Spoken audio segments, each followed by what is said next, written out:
HSI notification വന്നു. ഇനി എങ്ങനെയാണ് പഠനം പ്ലാൻ ചെയ്തിരിക്കുന്നത്? കൺസിസ്റ്റൻസി, റിവിഷൻ ഇവയൊപ്പം ഉണ്ടാവണം HSIയിൽ ത്രൂ ഔട്ട്. നമുക്ക് ഒരുമിച്ച് പഠിക്കാം CCയോടൊപ്പം. Hi friends, welcome to competitive cracker. ഞാൻ ശ്രീകല.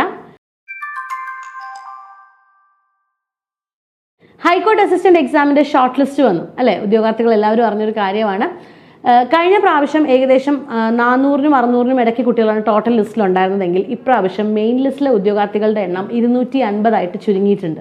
കട്ട് ഓഫ് 53-ൽ നിന്ന് 48.5 ആയിട്ടുണ്ട്. അപ്പം ഈ ഒരു അവസരത്തിൽ ആദ്യം തന്നെ ഷോർട്ട് ലിസ്റ്റിൽ ഇൻക്ലൂഡ് ആയിട്ടുള്ള എല്ലാ കാൻഡിഡേറ്റ്സിനും വെരി ബിഗ് കൺഗ്രാറ്റ്സ്. ബിക്കോസ് ചെറിയൊരു കാര്യമല്ല ഹൈക്കോർട്ട് അസിസ്റ്റന്റ് പോലൊരു എക്സാമിന് ഷോർട്ട് ലിസ്റ്റിൽ ഇൻക്ലൂഡ് ആവുക എന്ന് പറയുന്നത് വലിയൊരു കാര്യം തന്നെയാണ്. സോ അതിന് തന്നെ ആദ്യം നിങ്ങൾക്ക് CCയുടെ അനുമോദനം. ഇനി എങ്ങനെയാണ് ഇൻ്റർവ്യൂവിന് പ്രിപ്പയർ ചെയ്യേണ്ടത്? ഒരുപാട് കോൾ നമുക്ക് വരുന്നുണ്ട്. അപ്പം അതിനെ ബേസ് ചെയ്തിട്ട് ചെയ്യുന്നൊരു വീഡിയോ ആണ്. ഉദ്യോഗാർത്ഥികളുടെ സംശയങ്ങളെല്ലാം ഉൾക്കൊള്ളിച്ചുകൊണ്ട് ചെയ്യുന്നൊരു വീഡിയോ ആണ്. അപ്പോൾ ആദ്യത്തെ ചോദ്യം എന്ന് പറയുന്നത് എത്ര മാർക്കിലാണ് ഇൻ്റർവ്യൂ എന്നുള്ളതാണ്. ഇൻ്റർവ്യൂ 10 മാർക്കിലാണ് കേട്ടോ. 10 മാർക്കിലാണ് ഇൻ്റർവ്യൂ വരുന്നത്. ഇതിൻ്റെ ടോട്ടൽ മാർക്കായിരിക്കും നമ്മളുടെ റാങ്ക് ലിസ്റ്റിലേക്ക് വരുന്നത്. ടോട്ടൽ മാർക്കിൻ്റെ ആഡ് ചെയ്തിട്ടുള്ള റിസൾട്ട് ആയിരിക്കും നമ്മുടെ റാങ്ക് ലിസ്റ്റ് പബ്ലിഷ് ചെയ്യുന്നത്. ഇൻ്റർവ്യൂവിന് നമ്മൾ എന്തെല്ലാം കാര്യങ്ങൾ പ്രിപ്പയർ ചെയ്യണം? PSC ഇൻ്റർവ്യൂ പോലെ തന്നെയാണോ എന്ന് കുട്ടികൾ ചോദിക്കാറുണ്ട്. ഹൈക്കോർട്ട് അസിസ്റ്റന്റ് ഇൻ്റർവ്യൂവിൽ അത്യാവശ്യം നമ്മൾ കുറച്ചധികം കാര്യങ്ങൾ പ്രിപ്പയർ ചെയ്യേണ്ടതായിട്ടുണ്ട്. അതിൽ ഏറ്റവും പ്രധാനപ്പെട്ട ഒരു കാര്യം എന്ന് പറയുന്നത് കറണ്ട് അഫയേഴ്സ് തന്നെയാണ്. കാരണം കറണ്ട് അഫയേഴ്സ് എന്ന് പറയുമ്പോൾ വെറുതെ പഠിച്ചു വെക്കുന്ന കറണ്ട് അഫയേഴ്സ് എന്നുള്ളതിലുപരി കൃത്യമായിട്ടുള്ള ഒരു ന്യൂസ് പേപ്പർ റീഡിംഗ് ഹാബിറ്റ് നിങ്ങൾ ഇതുവരെ ഇല്ലായിരുന്നുവെങ്കിൽ ദയവേത് എത്രയും പെട്ടെന്ന് സ്റ്റാർട്ട് ചെയ്യുക. നാഷണൽ പേഴ്സ്പെക്റ്റീവിലുള്ള ന്യൂസ് പേപ്പർ തന്നെ നിങ്ങൾ വായിക്കണം. ഹിന്ദുവോ അല്ലെങ്കിൽ ഇന്ത്യൻ എക്സ്പ്രസ്സോ അങ്ങനെ ഏതെങ്കിലും ഒരു ന്യൂസ് പേപ്പർ തന്നെ നിങ്ങൾ വായിക്കാൻ ശ്രമിക്കുക. ഇപ്പം ഹൈക്കോർട്ട് അസിസ്റ്റന്റിൽ കഴിഞ്ഞ പ്രാവശ്യങ്ങൾ അല്ലെങ്കിൽ ഇതുവരെ ചോദിച്ച ചോദ്യങ്ങൾ എടുത്ത് നോക്കുകയാണെങ്കിൽ വ്യൂ പോയിന്റ്സിന് ഒരുപാട് പ്രാധാന്യമുണ്ട്. ഇപ്പോൾ നമ്മൾ കഴിഞ്ഞതിൻ്റെ മുൻപത്തെ ഹൈക്കോർട്ട് അസിസ്റ്റന്റ് ഇന്റർവ്യൂ പാനലിലെ ക്വസ്റ്റ്യൻസ് നോക്കുകയാണെങ്കിൽ ആ സമയത്തായിരുന്നു ശബരിമല ഇഷ്യൂ വളരെ സീരിയസ് ആയിട്ടുണ്ടായിരുന്നു. തീർച്ചയായിട്ടും അതിനെക്കുറിച്ചുള്ള വ്യൂ പോയിന്റ്സ് ഉദ്യോഗാർത്ഥികളോട് ചോദിച്ചിരുന്നു. അപ്പോൾ അവിടെ ഉദ്യോഗാർത്ഥികൾ വ്യൂ പോയിന്റ്സ് പറയുമ്പോൾ എന്തെല്ലാം കാര്യങ്ങൾ ശ്രദ്ധിക്കണം എന്നുള്ളത് വളരെ പ്രധാനപ്പെട്ട ഒരു കാര്യമാണ്. തീർച്ചയായിട്ടും നിങ്ങൾക്ക് നിങ്ങളുടേതായിട്ടുള്ള വ്യൂ പോയിന്റ്സ് ഉണ്ടായിരിക്കാം. പക്ഷെ ഒരു കാരണവശാലും നമ്മളുടെ ഭരണഘടനയോ അല്ലെങ്കിൽ വ്യവസ്ഥിതികളെയോ ലംഘിക്കുന്ന രീതിയിൽ അല്ലെങ്കിൽ അതിനെ അവഹേളിക്കുന്ന രീതിയിൽ ആവരുത് നിങ്ങളുടെ ഒരു വ്യൂ പോയിന്റും നിങ്ങൾ അവിടെ പറയുന്നത്. വളരെ സെൻസിറ്റീവ് ആയിട്ടുള്ള ഇഷ്യൂസ് ആയിരിക്കും ഒരുപക്ഷെ ചോദിക്കുന്നത്. പൊതുവെ രാഷ്ട്രീയം ചോദിക്കാറില്ലെങ്കിൽ പോലും ഇഷ്യൂസിനെ കുറിച്ചുള്ള പല വ്യൂ പോയിന്റ്സും നിങ്ങളോട് ചോദിക്കാൻ സാധ്യതയുണ്ട്. ഇനി അതിനുശേഷം വന്നത് ലാസ്റ്റ് നടന്ന ഹൈക്കോർട്ട് അസിസ്റ്റന്റ് സമയത്തായിരുന്നു ഉക്രൈൻ ഇഷ്യൂ, ശ്രീലങ്കൻ ഇഷ്യൂ ഒക്കെ ഉണ്ടായിരുന്നത്. സോ ഡെഫിനറ്റ്ലി ആ ഇഷ്യൂസിനെ കുറിച്ച് നല്ല രീതിയിലുള്ള ക്വസ്റ്റ്യൻസ് അപ്രാവശ്യം ചോദിച്ചിരുന്നു. അങ്ങനെ നോക്കുകയാണെന്നുണ്ടെങ്കിൽ ഇപ്രാവശ്യം നമ്മുടെ പലസ്തീൻ ഇഷ്യൂ, എൻവയോൺമെന്റൽ ഇഷ്യൂസ് അത്യാവശ്യം 2024 വളരെ കോമൺ ആയിരുന്നു. ഇപ്പോൾ വയനാട് ലാൻഡ്സ്ലൈഡ് ഉൾപ്പെടെയുള്ള ഒരുപാട് എന്താ പറയുക ഇഷ്യൂസ് ആ സമയത്ത് 2024 എടുത്ത് നോക്കുകയാണെങ്കിൽ നമ്മൾ സീരിയസ് ആയിട്ട് ചിന്തിക്കേണ്ടതായിട്ടുള്ള ഒരുപാട് കാര്യങ്ങളുണ്ട്. അപ്പോൾ അതിനെക്കുറിച്ചുള്ള വ്യൂ പോയിന്റ്സും അതിനെക്കുറിച്ചുള്ള കാര്യങ്ങളും തീർച്ചയായിട്ടും ചോദിക്കാവുന്നതാണ്. ഇനി അതേപോലെ തന്നെ ഇനി വരാൻ പോകുന്ന വളരെ പ്രധാനപ്പെട്ട എഡ്യൂക്കേഷൻ ഏരിയയിലുള്ള മാറ്റമാണ് നമ്മുടെ ന്യൂ എഡ്യൂക്കേഷൻ പോളിസി. തീർച്ചയായിട്ടും അതിനെക്കുറിച്ചുള്ള ക്വസ്റ്റ്യൻസ് നമുക്ക് അവിടെ പ്രതീക്ഷിക്കാവുന്നതാണ്. അതുപോലെ തന്നെ സ്റ്റാറ്റിക് ആയിട്ടുള്ള കുറച്ച് ക്വസ്റ്റ്യൻസ്. ഇപ്പോൾ കൂടുതലും ഈ ഒരു കഴിഞ്ഞ പ്രാവശ്യത്തെ ട്രെൻഡ് അനുസരിച്ച് ബിടെക്കുകാർ ഒരുപാട് പേരായിരുന്നു റാങ്ക് ലിസ്റ്റിലുണ്ടായിരുന്നു അല്ലെങ്കിൽ ഇൻ്റർവ്യൂവിന് വന്നിരുന്നത്. അപ്പോൾ അവരോടൊക്കെ ചോദിച്ചൊരു ചോദ്യം, എന്തുകൊണ്ട് ബിടെക് എടുത്തതിന് ശേഷം ഈ ജോലി നിങ്ങൾ പ്രിഫർ ചെയ്തു? അതൊരു ചോദ്യം ഒരുപാട് പേരോട് ചോദിച്ച ഒരു കോമൺ ക്വസ്റ്റ്യൻ ആയിരുന്നു.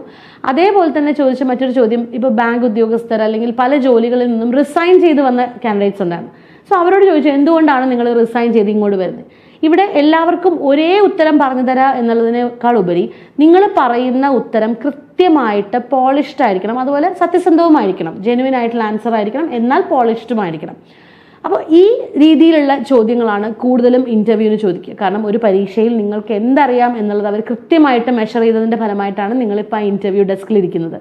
ഇനി അങ്ങോട്ട് നിങ്ങളുടെ അപ്രോച്ച്, നിങ്ങൾ എങ്ങനെയാണ് ഒരു കാര്യത്തെ സമീപിക്കുന്നത്, ഓരോ കാര്യത്തെക്കുറിച്ചുള്ള നിങ്ങളുടെ വ്യൂ പോയിന്റ്സ് എന്താണ്, ഇതൊക്കെ തന്നെയായിരിക്കും ഇൻ്റർവ്യൂവിൽ ചോദിക്കാൻ സാധ്യതയുള്ള ചോദ്യങ്ങൾ. അതുപോലെ തന്നെ ഇപ്പം നമ്മളുടെ കഴിഞ്ഞ പ്രാവശ്യത്തെ കാൻഡിഡേറ്റിനോട് ചോദിച്ച ചോദ്യം കേരളത്തിലെ ഈസ്റ്റേൺ മോസ്റ്റ് ഡിസ്ട്രിക്റ്റ് ഏതാണ് എന്ന് ചോദിച്ചിരുന്നു. സെൽഫ് ഇൻട്രൊഡക്ഷൻ പറയാൻ പറഞ്ഞിരുന്നു. എന്തുകൊണ്ട് ഈ ജോലി ചൂസ് ചെയ്തു എന്ന് ചോദിച്ചിരുന്നു. പിന്നെ ശ്രീലങ്കൻ ഇഷ്യൂവിനെ കുറിച്ച് ചോദിച്ചിരുന്നു. ഇതൊക്കെയായിരുന്നു കഴിഞ്ഞ പ്രാവശ്യത്തെ ഇൻ്റർവ്യൂ ക്വസ്റ്റ്യൻസ് എന്ന് പറയുന്നത്. സോ ആ ഒരു റിഫ്ലക്ഷനിൽ ചിന്തിക്കുമ്പോൾ തീർച്ചയായിട്ടും ഈ ഒരു പാനൽ ഉണ്ടാവുന്ന ഒരു ജഡ്ജായിരിക്കും. അപ്പം അദ്ദേഹത്തിന് അല്ലെങ്കിൽ ആ ഒരു ജഡ്ജിന് എന്തെല്ലാം ചോദ്യങ്ങൾ ചോദിക്കാമോ, അദ്ദേഹത്തിൻ്റെ ഏരിയ ഓഫ് ഇൻട്രസ്റ്റ് തീർച്ചയായിട്ടും ഇവിടെയും റിഫ്ലക്റ്റ് ചെയ്യാവുന്നതാണ്. അതോടൊപ്പം തന്നെ ഞാൻ നേരത്തെ പറഞ്ഞതുപോലെ തന്നെ paper reading is a must. മസ്റ്റായിട്ടുള്ളൊരു കാര്യമാണ് പേപ്പർ റീഡിങ്. നാഷണൽ പെർസ്പെക്റ്റീവിലും അതുപോലെ സ്റ്റേറ്റ് ഇഷ്യൂസും എല്ലാം നമ്മൾ കൃത്യമായിട്ട് അറിഞ്ഞിരിക്കണം. പ്രധാനമായിട്ടുള്ള എന്തെങ്കിലും ഭേദഗതികളോ അല്ലെങ്കിൽ കേസുകളോ അങ്ങനെയുള്ള കാര്യങ്ങളെക്കുറിച്ച് തീർച്ചയായിട്ടും നമ്മൾ മനസ്സിലാക്കി വെക്കുന്നത് വളരെ വളരെ നല്ലതാണ്. അപ്പോൾ ഇങ്ങനെയുള്ള ക്വസ്റ്റ്യൻസ് ആണ് ഹൈക്കോർട്ട് അസിസ്റ്റന്റ് ഇൻ്റർവ്യൂവിന് കഴിഞ്ഞ പ്രാവശ്യങ്ങളിലായിട്ട് ചോദിച്ചത്. ഇൻ്റർവ്യൂവിൻ്റെ മാർക്ക് വളരെ വളരെ ഇമ്പോർട്ടൻ്റ് ആണ്.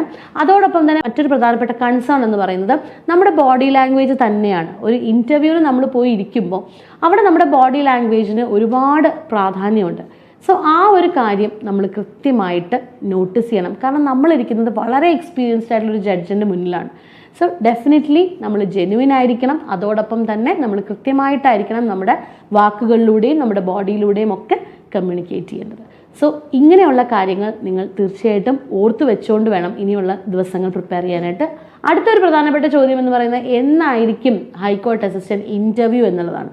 കഴിഞ്ഞ പ്രാവശ്യത്തെ ഒരു കണക്ക് വെച്ച് നോക്കുകയാണെന്നുണ്ടെങ്കിൽ ഫെബ്രുവരിയിൽ ഇൻ്റർവ്യൂ നടന്നു. ഓൾമോസ്റ്റ് ഒക്ടോബർ നവംബറോടുകൂടി എൻറ്റയർ പ്രോസസ്സ് കഴിഞ്ഞു. സോ പ്രോബബിളി ഫെബ്രുവരിയോട് കൂടി നമുക്ക് നമ്മുടെ ഇൻ്റർവ്യൂ പ്രോസസ്സ് എക്സ്പെക്ട് ചെയ്യാം. കാരണം ഓൾറെഡി ഹൈക്കോർട്ട് അസിസ്റ്റന്റിൻ്റെ റാങ്ക് ലിസ്റ്റ് 2023 ജൂലൈയിൽ കഴിഞ്ഞിരിക്കുന്ന സാഹചര്യത്തിൽ എത്രയും പെട്ടെന്ന് തന്നെ ഇൻ്റർവ്യൂവും അതിനോടൊപ്പം തന്നെ റിസൾട്ടും ജൂണിന് മുൻപായിട്ട് തന്നെ നമുക്ക് പ്രതീക്ഷിക്കാവുന്ന ഒരു സാഹചര്യമാണ് ഇപ്പോൾ മുന്നോട്ട് പോയിക്കൊണ്ടിരിക്കുന്നത്. സോ എന്ത് ചെയ്യുക, നന്നായിട്ട് തന്നെ നമുക്ക് പഠിച്ചു തുടങ്ങാം.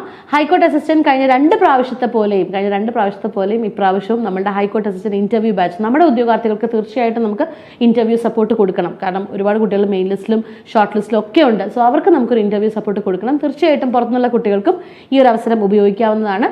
സോ നിങ്ങൾക്ക് ഇൻ്റർവ്യൂ സപ്പോർട്ട്, മോക്ക് ഇൻ്റർവ്യൂസ് അടക്കം 1-to-1 ഉള്ള മോക്ക് ഇൻ്റർവ്യൂസ് ആണ് നമ്മൾ പ്രധാനമായിട്ടും ഇവിടെ ഇൻക്ലൂഡ് ചെയ്യുന്നത്. കാരണം ഇൻ്റർവ്യൂവിന് എന്തെല്ലാം പഠിക്കാം എന്നുള്ളതിനേക്കാൾ ഉപരി നമ്മുടെ ബോഡി ലാംഗ്വേജും നമ്മളുടെ വേർഡ്സും നമ്മളുടെ പ്രസൻറ്റേഷനും എങ്ങനെ കറക്റ്റ് ചെയ്യാം എന്നുള്ളതാണ് ഇവിടെ നമ്മൾ 1-to-1 ആയിട്ട് വേണ്ടത്.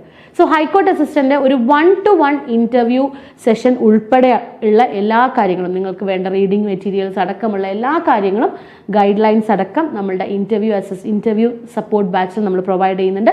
സോ ഹൈക്കോർട്ട് അസിസ്റ്റന്റ് ഇൻ്റർവ്യൂ ബാച്ചിനെ കുറിച്ചുള്ള കൂടുതൽ വിവരങ്ങൾ അറിയാനായിട്ട് നമ്മളെ കോൺടാക്ട് ചെയ്യുക. എത്രയും പെട്ടെന്ന് ജോയിൻ ചെയ്യുക. ഞങ്ങൾ സ്റ്റാർട്ട് ചെയ്യുകയാണ്. അതോടൊപ്പം ഇതിനെക്കുറിച്ചുള്ള എന്ത് സംശയങ്ങളും നിങ്ങൾക്ക് ഞങ്ങളോട് ധൈര്യമായിട്ട് ചോദിക്കാവുന്നതുമാണ്. ഓക്കെ, നമ്മുടെ ബോർഡ് നമ്പർ ഓർത്ത് വെച്ചേക്കുക 8589083568. അപ്പോൾ ഹൈക്കോർട്ട് അസിസ്റ്റന്റ് ഇതുവരെ നിങ്ങളെത്തി. ഇനിയുള്ള സ്റ്റെപ്പ് വളരെ വളരെ നിർണായകമാണ്, പ്രത്യേകിച്ച് ഈ ഒരു സമയത്ത്. സോ നന്നായിട്ട് തന്നെ പഠിക്കുക. നമുക്ക് ഒരുമിച്ച് തന്നെ മുന്നോട്ട് പോവാം. വീണ്ടും മറ്റൊരു വീഡിയോയിൽ കാണാം. Thank you.